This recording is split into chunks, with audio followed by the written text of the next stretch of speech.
राधे राधे। श्री शिवाय नमस्तुभ्यं। आज मैं आप लोगों से बात करने आई हूँ।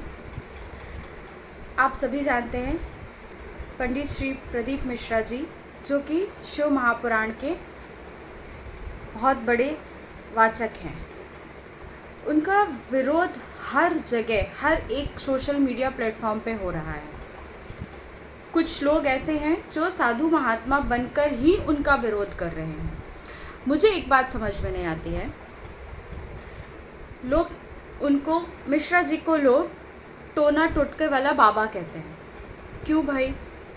चलिए मान लिया वो टोना टोटका करवाते हैं, क्या बुराई है? आपको क्या समस्या है उस बात से?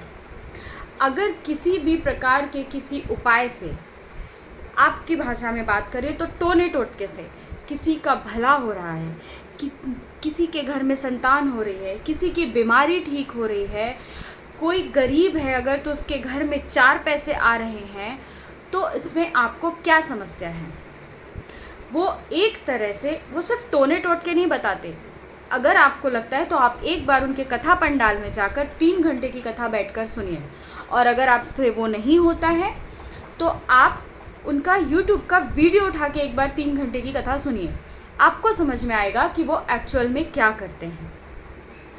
मिश्रा जी एक ऐसे इंसान हैं जिन्होंने छोटे छोटे बच्चों से लेके बुजुर्गों तक सभी को शिव मंदिर में पहुंचा दिया। सिर्फ शिव मंदिर नहीं पहुंचाया है, मैं ऐसा नहीं कहूँगी कि उन्होंने सिर्फ शिव मंदिर पहुंचाया है। वो तो हमेशा कहते हैं आप शिव की पूजा करो आपको राम मिलेंगे, आप राम की पूजा करोगे तो भी आपको शिव मिलेंगे।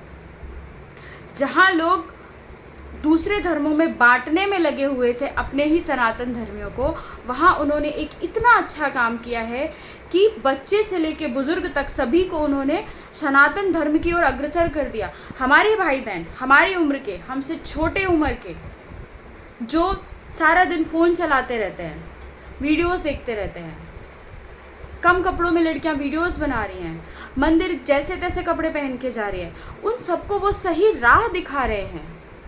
कैसे कपड़े पहनना चाहिए, कैसे पूजा करनी चाहिए, कहाँ कैसे जाना चाहिए, घर में घर परिवारजनों को आपस में कैसे रहना चाहिए, ये सब अगर कोई सिखा रहा है तो इसमें क्या बुराई है? मुझे समझ में नहीं आता आपको उसमें क्या बुराई नज़र आती है।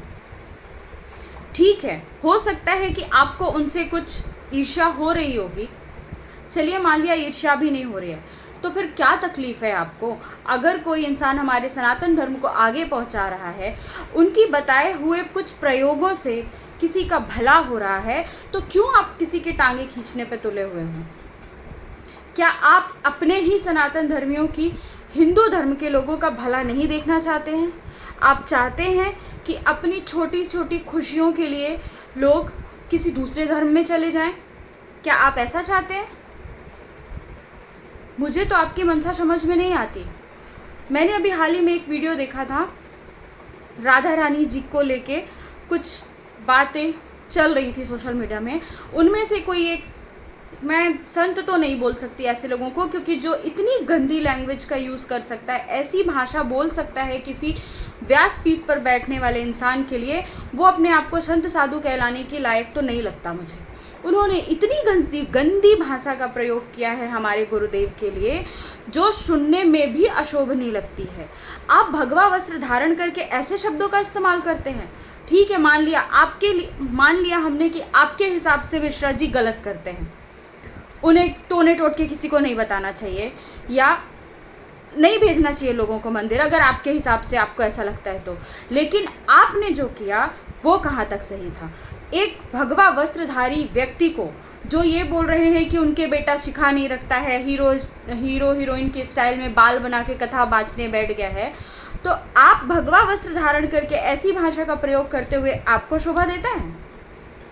बताइए, आपको ये शोभा देता है? आपने जैसे शब्दों का इस्तेमाल गुरुदेव के लिए किया था, थोड़ा तो सोचकर बोलिए।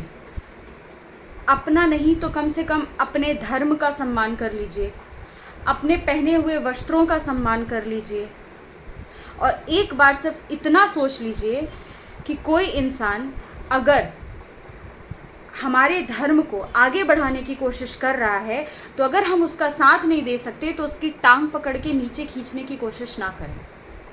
क्योंकि आज की तारीख में बहुत से ऐसे लोग हैं जो उनसे इन्फ्लुएंस हो रहे हैं, उनसे प्रभावित हो रहे हैं। और मैं ये बिल्कुल नहीं कहती कि गलत प्रभावित हो रहे हैं, क्योंकि वो कोई गलत प्रेरणा नहीं दे रहे हैं। वो सिर्फ एक काम कहते हैं, सारी समस्या का हल एक लोटा जल।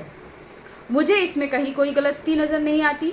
अगर हम सब हाथ में एक लोटा जल लेकर शिव मंदिर जा रहे हैं, इसमें क्या बुराई है? आपको क्या बुराई नज़र आती है? मैंने ऐसे कई लोगों को देखा है सोशल मीडिया प्लेटफॉर्म पे जो सिर्फ और सिर्फ पंडित प्रदीप मिश्रा जी की बुराइयां करने पे तुले हुए हैं। तो मेरा आप सबसे हाथ जोड़कर निवेदन है, आप अपना कार्य करिए और हमारे गुरुदेव को उनका कार्य करने दीजिए। हम मूर्ख नहीं हैं। अगर आप लोगों को ऐसा लगता है, बहुत से लोग ऐसा कहते हैं कि भोली भाली जनता को बेवकूफ़ बनाया जा रहा है टोने टोटके के नाम पे। आज की तारीख में कोई भी जनता बेवकूफ़ नहीं है। किसी को कोई बेवकूफ़ नहीं बना सकता। सबको अपना भला बुरा पता है। तो हमारा आपसे हाथ जोड़कर निवेदन है, करबद्ध निवेदन है, कृपा करके किसी के बारे में, ख़ास तौर से व्यासपीठ पर बैठकर या भगवा वस्त्र पहनकर, तो बिल्कुल किसी का अपमान ना करें। राधे राधे।